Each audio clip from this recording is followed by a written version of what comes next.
hackers have attacked Myanmar government websites as part of protests against the military coup. As concerns grow, Singapore and Indonesia say that they will support an informal ASEAN meeting on Myanmar.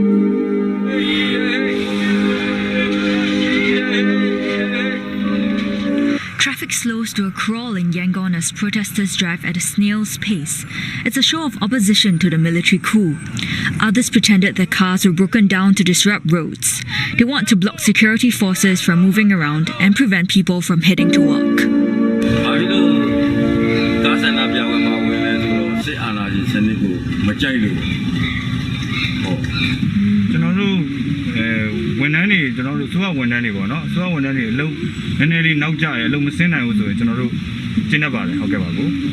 Tens of thousands are on the streets again, a day after some of the biggest protests camped outside local jails, waiting for news of family members who have been detained.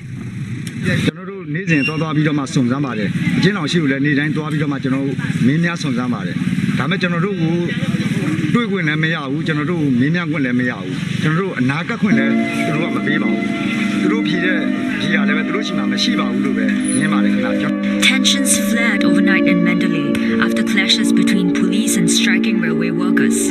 Soldiers and police fired rubber bullets to break up a protest that had blocked the railway tracks, injuring at least one person. Arrest warrants have also been issued against 6 celebrities, including film directors, actors, and a singer. They are accused of encouraging civil servants to join the protests, charges that can carry a 2-year prison sentence. Waikit joins us live now for more on this story. Waikit, hackers targeting Myanmar government websites to protest the coup. How effective can this tactic be in pressuring the government?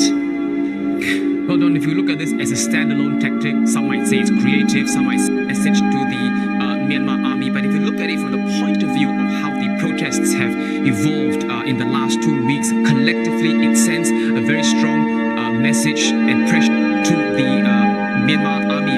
We've seen how the protests have gone in, which are still ongoing, to how Generation Z protesters have creatively come up with pictures or captions to draw attention to the situation in Myanmar. And as we've seen earlier, there are people who drive on the road slowly to ensure that people don't get to work on time, to encourage the strike. So we do know that protesters have stamina in terms of sustaining the protest movement. The question is, what's next for the protesters? Government has also deployed, a large number of troops to contain those protests, but what else can be done?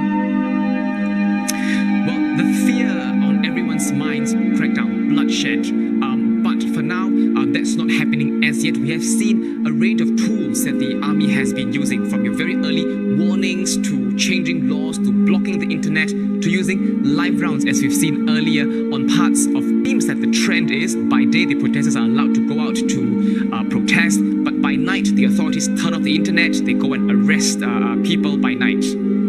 Well, countries around the world, and even in this region specifically, are watching this very keenly. Waikit, and Singapore and Indonesia are now proposing an informal ASEAN meeting to discuss Myanmar. What can we expect of this? Well, Don, there are some hurdles to clear. First of all, we'll need all 10 ASEAN members, including and especially Myanmar, to come together to talk informally. And looking at the army's foreign policy right now, it does seem that they will want to engage Myanmar.